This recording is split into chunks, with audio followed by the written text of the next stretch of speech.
मुज़फ़्फ़र हनफ़ी ज़ाहिर बात है कि उर्दू शेर व अदब का एक बहुत बड़ा नाम है और सिर्फ़ एक उनका रुख नहीं है शख्सियत का, बल्कि बहुत सारे रुख हैं। मिसाल के तौर पे अगर हम शायरी की बात करें तो और बच्चों के अदब की बात करें तो उसमें भी मुज़फ़्फ़र हनफ़ी साहब ने अच्छा खासा उनका काम है। नस्र का बहुत बड़ा काम है, तहक़ीक़ का बहुत बड़ा काम है और ज़ाहिर बात है कि तदरीस के मैदान में तो वो उन गिने चुने लोगों में हैं कि जो उनकी खिदमत यहाँ से लेके और बंगाल तक सब लोग तस्लीम करते हैं और एक बड़ा नाम है। आज उनके न होने से ज़ाहिर बात है उर्दू शेर व अदब का बड़ा नुकसान है। ये उनके लिए दुआए मग़फ़िरत। और आज के प्रोग्राम के हवाले से तो आपसे मेरी बात हुई कि आज का इस तरह के प्रोग्राम होते रहे तो बहुत अच्छा है। इस तरह से हिंदी और उर्दू दोनों ज़बानों के लिखने वाले आसानी से एक जगह एक छत के नीचे बैठते हैं, मोहब्बतों से मिलते हैं और एक दूसरे के ख़यालात का, उनके विचारों का जो आदान प्रदान होता है, ये मौक़े बहुत कम मिलते हैं। तो हिंदी भवन के आज के इस खूबसूरत प्रोग्राम में मैं समझता हूँ कि इस शाम को देर तक याद किया जाएगा। बहुत शुक्रिया।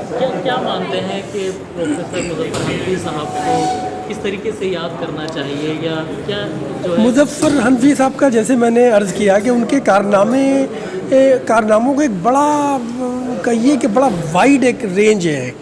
उसमें आप नस्र को भी शामिल कर सकते हैं, उनकी शायरी को भी, तख्लीक़ी अदब, तहक़ीक़ी अदब, बहुत एक लंबा कारनामा है उनका। तो मुज़फ़्फ़र हनफ़ी ज़ाहिर बात है कि जब भी उन पर बात की जाएगी तो वो तनक़ीद के हवाले से बात की जाए, चाहे तहक़ीक़ के हवाले से बात की जाए, चाहे तख्लीक़ के हवाले से बात की जाए, वो बिलाशुबा एक बड़ा नाम है। उजाला कहाँ गया सरवर जमाल साहब का ये किताब है, बड़ा ख़ूबसूरत किताब है और बहुत ही अच्छे शायर हैं, बहुत खूबसूरत शायर हैं।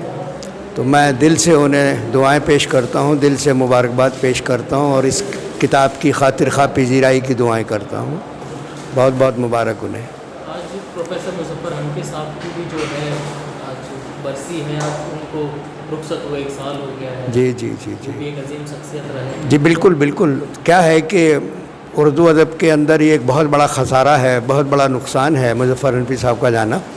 और हम सब लोग जानते हैं कि वो ना एक खाली एक शख्सियत ही नहीं थे। मुज़फ़्फ़र हनफ़ी साहब जो थे एक पूरा इंस्टीट्यूट थे अपने आप में, एक पूरी संस्था थे। ज़माना बहुत फैज़याब हुआ है उनसे, बहुत नई नस्ल ने उनसे बहुत कुछ लिया है और उनका जाना यकीनी तौर पे उर्दू अदब का एक बहुत बड़ा नुकसान है। मुझे लगता है कि उस नुकसान की भरपाई बहुत जल्दी से नहीं होने वाली है।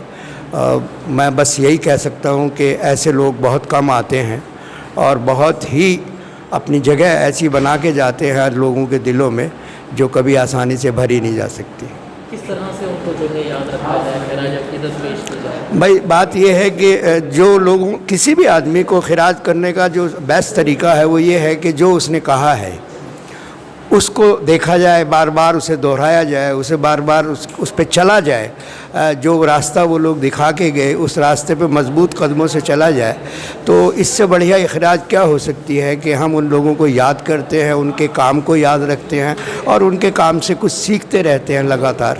तो मुज़फ़्फ़र हनफ़ी साहब मैं फिर दोहराता हूँ कि अपने आप में एक इंस्टीट्यूशन थे, एक बहुत बड़ा इंस्टीट्यूट थे। वो सिर्फ़ एक आम शायर नहीं थे और आने वाली नस्लें और आने वाला वक्त उन्हें बहुत देर तक याद रखेगा, ये मुझे पूरा यकीन है। गज़ल है, बहुत सारे मौजू हैं। गज़ल का तो एक शेर एक कहानी होता है और इसमें तो 80-82 गज़लें हैं। तो आप अंदाज़ा लगा लीजिए कि अगर 5 भी रखी है तो 400 शेर हैं। 400 शेरों में एक अलग अलग कहानी है। अगर कोई गज़ल सीखना चाहता है तो शुरुआत कहाँ से करें? क्या चीज़ उसके अंदर, क्या जज्बात होने चाहिए? देखिए, जज्बात की ज़रूरत नहीं है।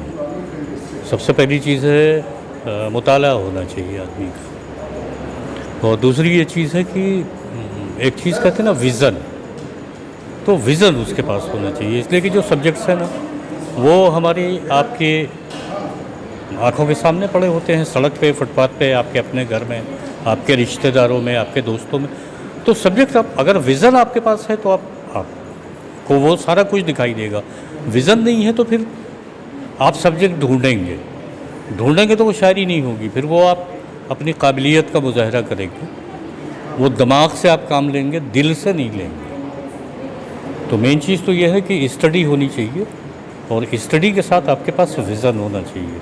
उसके बाद बाकी सारी चीज़ें आती हैं। गज़ल का ग्रामर है, वो आपको सीखना पड़ेगा। शायरी का पूरी शायरी का एक ग्रामर है। तो अब जैसे लैंग्वेज आप सीखते हैं, हिंदी है, उर्दू है, अंग्रेज़ी है, तो बग़ैर ग्रामर के तो नहीं चलती है। तो इसी तरह शायरी की भी एक ग्रामर है। उर्दू अदब की एक अजीम शख्सियत की आज बरसी है, प्रोफेसर मुज़फ़्फ़र हनफी साहब की। हाँ। उनके बारे में क्या कहेंगे, किस तरह याद करेंगे? साहब मुज़फ़्फ़र हनफी साहब तो मेरा ख़्याल है कि वो शख्सियत थे जो अगर अपना एक रोयां तोड़ के फेंक देते तो 100 सरवत जमाल पैदा हो जाते। वो उनकी तो अज़मतों को हम सलाम कर सकते हैं और आज वो नहीं है, उसका अफसोस है, बेहद अफसोस है। उनके जाने का बहुत अफसोस है। दिलदार साहब, आप क्या कहेंगे आज इस प्रोग्राम के बारे में? कौन कौन लोग मौजूद रहे? आज के इस प्रोग्राम में ख़ास जो इसके अध्यक्ष थे विज्ञान व्रत जी, जो विशिष्ट अतिथि थे शकील जमाली जी, और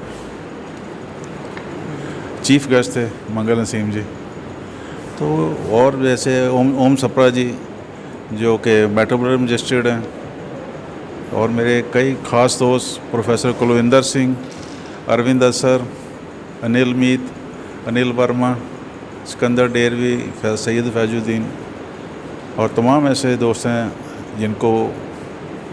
जिन्होंने मेरे लिए एक गुजारिश पर अपना वक्त निकाला और आज के प्रोग्राम में शिरकत की। मैं उन सभी का तहे दिल से शुक्रिया अदा करता हूँ। क्या शुभकामनाएं देंगे, बताइए। उनको ये जो बुक आई है इसके लिए भी बहुत बहुत बधाइयाँ हैं आदरणीय सरवत जमाल जी को, और आगे के आने वाली सारी पुस्तकों को बहुत बहुत शुभकामनाएं।